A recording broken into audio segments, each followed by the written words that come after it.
baax ñoom nay bes rek jóg jëf fees rek fii balaa ñuy coob dëgg ceeb des rek ñii xamuñu lu baax ñoom nay bes rek fii ku falu ba dem keneen gën a yées rek wërsëgu yàlla yaa ngi gën bi bëri na mukk di dugg ci yenn kër yi ñii xiif ñi la lekk ba fëri dóorante arek naa ci kàkk alalu mbëri dimb ba tey de maa ngi tëdd ne law ma seli di julli di ñaan te yàlla aw ma laajte mag ak maam ba léegi xaw ma lu tax ma dund ko nar di deedee te kenn naw ma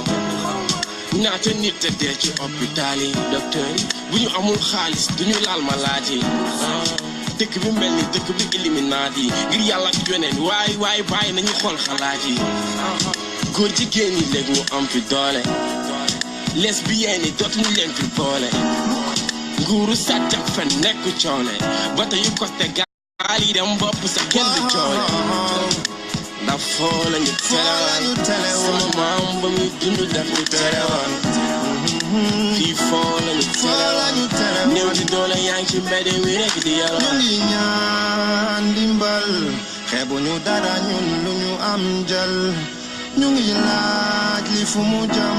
gisaguñu dara xamuñu fu ñu jëm njaboot gi dundatul njàng mi doxatul éducation amatul waaw fi dara dematul njaboot gi dundatul njàng mi doxatul éducation amatul fi dara dematul dara leeratul waaw salaamaaleykum à tous et à toutes lan moo tax ñu ubbee ak son Ngaaka Blindé wi c'est parce que c'est un message fort boo xamante ne moom la ñu jàllale comme vous le voyez dafa nekk koo xamante ne dafa am des problèmes avec la justice ñu jàppe woon ko ci ay faux billets ba léegi nii je crois que il est toujours en prison donc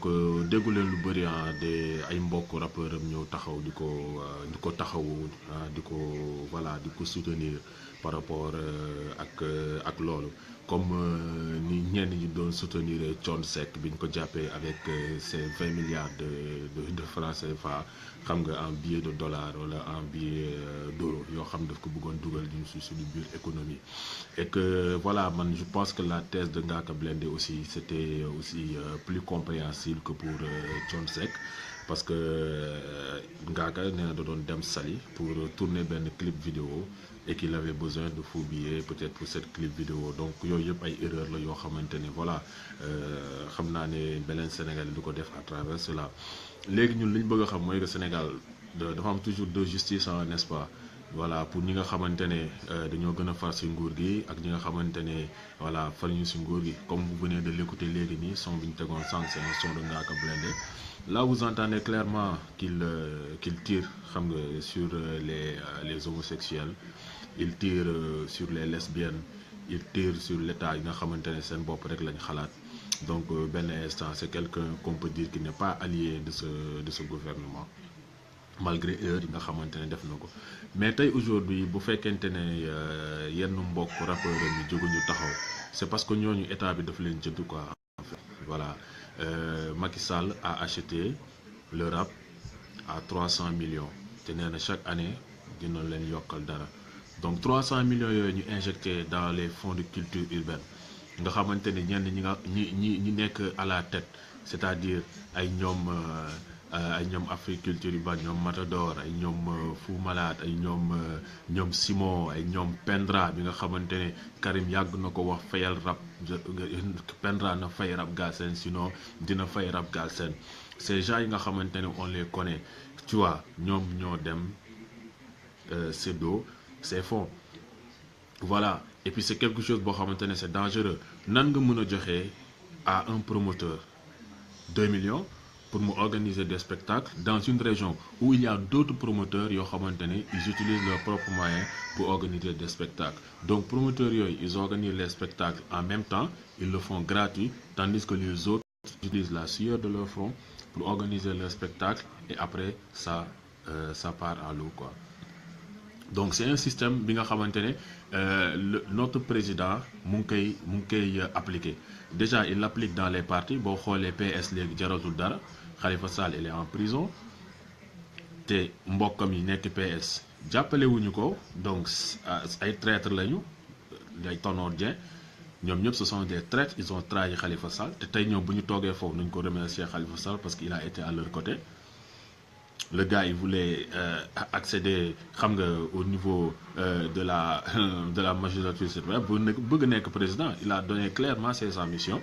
donc ñooñu noonu li leen arrangé mooy que Macky Sall nekk président pour que ñu mën a continuer di ko maral li nga xamante ne bëgguma ko wax n'est-ce pas donc dans ce cas-là cas de traîtrise la donc nous tous on est témoins de cela n'est-ce pas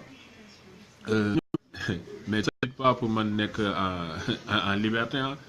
Oui, parce que c'est un gars qui a voulu injecter 20 milliards de faux billets dans notre économie. Mais c'est grave. Tay maa ngi koy dégg ñu naan mu ngi préparer génn album mais kooku kan moo ko gën a ñàkk jom weesuwul loolu nga def lu ne weng ba pare ñëw taxaw fu la neex nga toog di wax naan non xam ñu naan Papa Thione même Papa Thione yow tu es un père boo xamante ne tu ne mérites pas ce titre parce que éducation bi nga jox nii les enfants c'est une mauvaise éducation maa ngi la wax naan Ngaaka Blindé li mu def si yow la ko jàngee ah. Yes, yow la ko jàngee donc aujourd'hui il va falloir que ñu xam ne suñu justice c'est une justice à deux niveaux mais voici le cas de Imam Ndao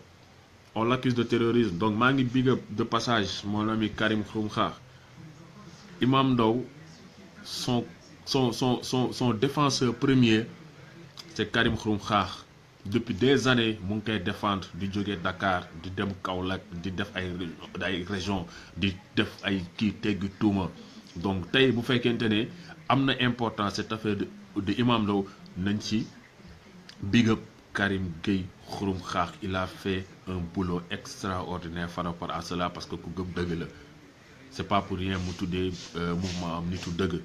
boo xamante ne man je fais partie de ce mouvement nitu dëgg ma wax ko fii wax ko feleen aussi voilà tey maa ngi gis ne les journaux ils commencent à suivre xam nga cet épisode de Imam Ndao parce qu'il veut juste vendre c'est un truc à but pécuniaire voilà donc loolu rek fallait que ñu commencer le travail là fallait que ñu commencer ko depuis des années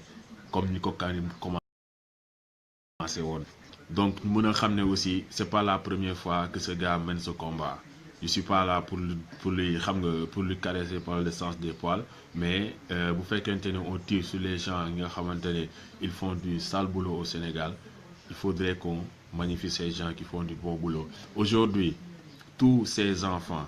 qui étaient emprisonnés et que ñu dëkkoon Colobane bu ñu amee kenn ku ñu war a remercier c'est bien Karim Xrum Xax nous tous on est témoins de ce combat qu'il a mené pour la libération on les appelait même les amis de Karim mais Sénégal récupération moom moo yàq ñëpp mais ñun kenn mënuñoo récupérer parce que ñun li ñu def on le fait pour l'intérêt du Sénégal on le fait pour l'intérêt de la nation mais yaa ngi dégg ñuy wax éducation mais les Illuminati ils étaient au Sénégal affiche boobu noonu daf leen rëcc mais ils n'ont pas annulé leur réunion ils n'ont pas annulé les gens disent que mais notre président c'est le parrain de truc là George Weah le président de Libéria c'est son parrain parrain ci li ngeen xam voilà dans les loges franc-maçonniques mais c'est ça donc c'est pas pour rien que mu ñëw aussi xam nga ñëw seet si son parrain donc loolu nañ ko xam Rihanna c'est une reine des loges franc-maçonniques Rihanna boo ko fayee xaalis bu doy mu futteeku comme ni ko yaayam juree donc kooku noonu du tey moom mooy ñëw taxaw di wax dara ci suñu éducation parce que lan moo tax ñu ñëw taxaw di wax suñu éducation c'est parce que les trucs de franc-maçon les trucs d'homosexuels dañ ko bëgg a intégrer ñun ci éducation suñu doom ay Sidi et Rama yooyu ngeen doon dégg ñu daan Sidi góor la Rama jigéen la këtti këtti ils vont éliminer ça ils vont les faire apprendre qu'il y a plus de sexe voilà parce que éducation buñ ci injecté ñoom xaalis boo nga xam ñun lañ koy ñëw sàcc en fait suñu xaalis la ñuy sàcc yóbbu ko après indiwaat ko naan dañ ciy investir donc Rihanna ban maqaama la am ba ñëw taxaw di wax ñun ci suñu éducation mais man non mais c'est quelque chose de grave on n'a pas besoin des occidentaux pour éduquer ñun suñu jeunesse on a assez d'enseignants valeureux on a assez de références valeureuses pour que nous puissions étudier, nous puissions enseigner. On n'a pas besoin de ces illuminés. Mais pour abrutir une population, il faut passer par sa jeunesse. Jeunesse est abrutir, après, ça sera une population abrutie. Ils veulent passer par notre éducation. Et puis je le dis encore, le petit Macron, comme j'ai l'habitude de l'appeler, j'avais dit que ça teranga sénégalais, c'est pas pour les gens comme le petit Macron. Mais moi, je n'aurais jamais pensé que je verrais quelque chose de positif dans la visite de Macron.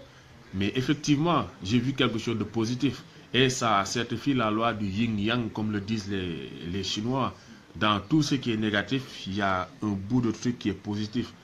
Et dans tout ce qui est positif, il y a un bout de truc qui est négatif. Macron nous a aidé à confirmer qu'on est dirigé par des menteurs. Aujourd'hui, tout le monde est au courant de ce mensonge qui a été transmis à la télévision nationale sénégalaise. Quand Macron est parti demander à l'élève depuis quand vous êtes 28 en classe. Depuis quand vous êtes 28 en classe? Après, depuis 3 jours. Mais au Sénégal, il n'y a aucune école publique qui a 28 élèves en classe. C'est une supercherie. Il n'y en a pas. Donc l'enseignant, c'est un menteur. Le directeur, c'est un menteur. Le supérieur du directeur, le ministre, c'est un menteur. Et le supérieur de ce ministre est un menteur. On est dirigé par des menteurs. Et là où il y a mensonge, il ne peut pas y avoir d'évolution. Voilà ce que Macron a prouvé. Ça prouve encore la traîtrise de la France vis-à-vis de l'Afrique. Déjà, ils ont tué des milliers. Les gens parlent de 400 non, c'est donc des milliers de tirailleurs sénégalais qu'ils ont tués. Thiaroye 44. C'est une traîtrise parce que les gens étaient partis libérer la France. Ils reviennent pour demander leur argent, on les a tués. C'est la traîtrise de la France. Aujourd'hui, la France vient trahir encore le Sénégal par l'intermédiaire du président. Parce que, mais le protocole est là. Les présidents savent qu'est-ce que chaque parti doit dire lors d'une visite ou bien lors des discours. Mais s'il a osé poser cette question à l'élève, c'est parce qu'il avait la réponse et qu'il voulait humilier son hôte. Voilà la barbarie dont parlait Cheikh Anta Diop, civilisation ou barbarie. Il va falloir qu'on soit conscient de notre force, nous, qu'on puisse savoir qu'on est plus fort que le gouvernement. Et que si on veut changer les choses, il va falloir qu'on change les gens qui sont à la tête, les gens qui sont en train de nous diriger. Voilà, c'était mon speech d'aujourd'hui. Et voilà, je vous remercie tous d'avoir suivi. Et que je vous encourage aussi à être des ambassadeurs, à relier la bonne information partout où vous serez. Hotep.